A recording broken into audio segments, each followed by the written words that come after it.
In the projection, Ryan was still speaking to the guests, his tall, lean frame and blue and gold suits in shadow, while he held Sophie with one arm. "Why doesn't she run?" said Nicola. "Or shoot him with a spell," said William. "Or kick him in the marbles," said Dot. "Told you we couldn't trust her," Winner harped.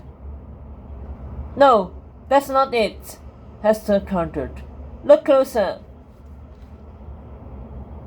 The crew followed her gaze.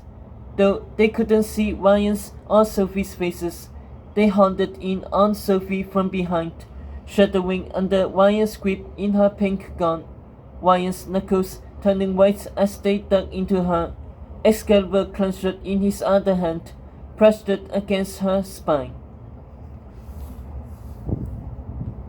"That's dirty quip," Beatrix realized it, turning to Dauphin. "You said Ryan wants to keep Sophie loyal. How is sticking a sword in her going to do that?" "Many a man has made his wife loyal at the point of a sword," the Dean said gravely. Dot sighed. "Sophie really does have the worst taste in pies." Indeed, only 20 minutes before, Sophie had leaped into Ryan's arms and kissed him, believing she was engaged to Tetro's new knight. Now that knight was Tetro's enemy and threatening to kill Sophie unless she played along with his charade.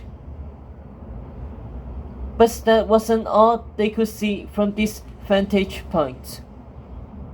There was someone else on the stage watching the coronation too.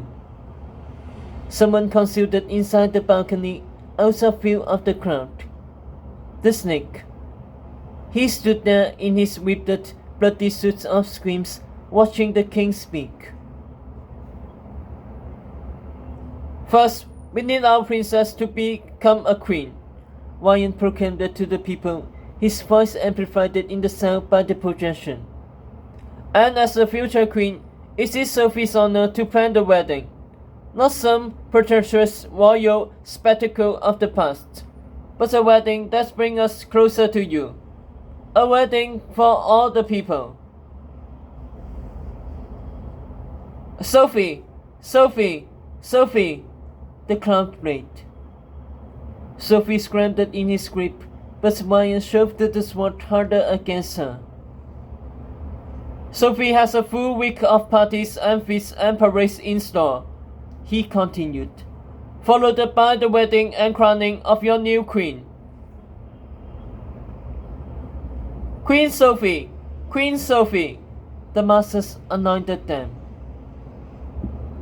Sophie's posture straightened, listening to the adoring crowd. In a flash, she yanked it away from Ryan, daring him to do something to her. Ryan froze, still gripping her heart. Though his face was in shadow, Hester could see him watching Sophie. Silence fell over the crowd. They sensed the tension.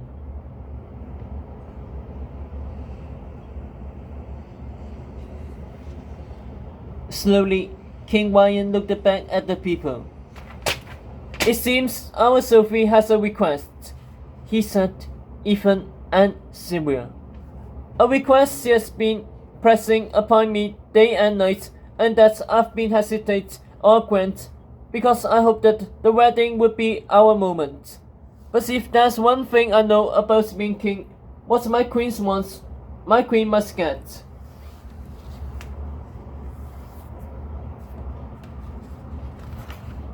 Ryan looked at his bride-to-be, a cold smile on his face.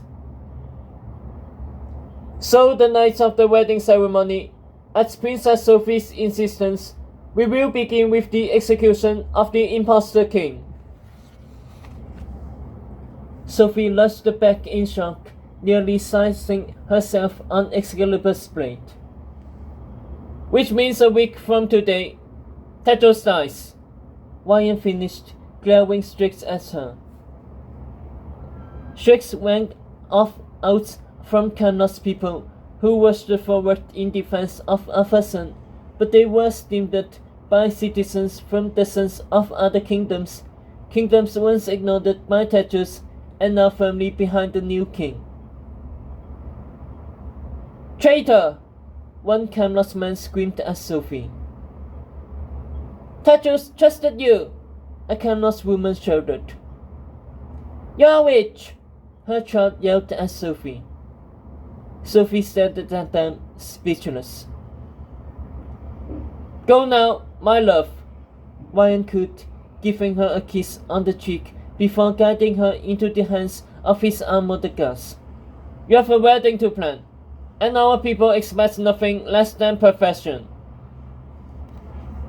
The last Hector saw of Sophie was her terrified face, locking eyes with her future husband before the pirates put her into the castle.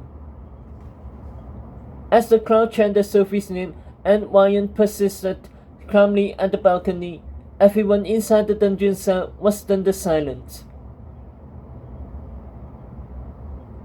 Was he telling the truth? A voice echoed down the hall. Teto's voice. About Sophie's wanting me dead, the prince called out. Was that the truth? No one answered him, because something else was happening on stage that the crew could see in the projection. The snake's body was changing. Or rather, his clothes were.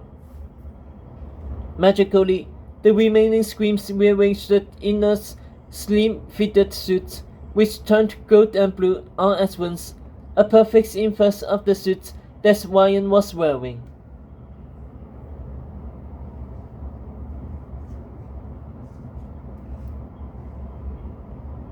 As soon as the snake had conjured his new clothing, Wyan seemed to sense it, for the king glanced back at the master boy, acknowledging his presence at the first time.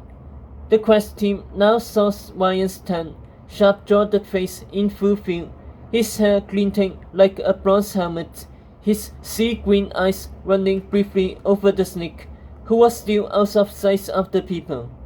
Wyan showed no surprise that his once mortal nemesis was alive, or had magically changed his clothes, or was wearing a suit that resembled his own.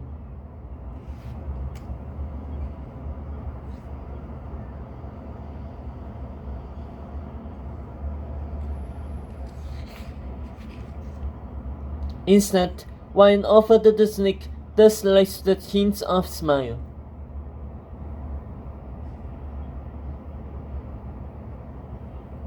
The king turned back to the crowd.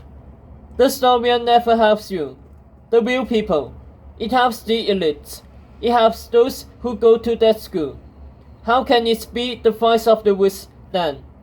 When it defines good from evil, rich from poor, educated from ordinary. That's what made our woods vulnerable to attack. That's what let the snake slither into your kingdoms. That's what nearly killed you all. The pen. The war starts with that pen.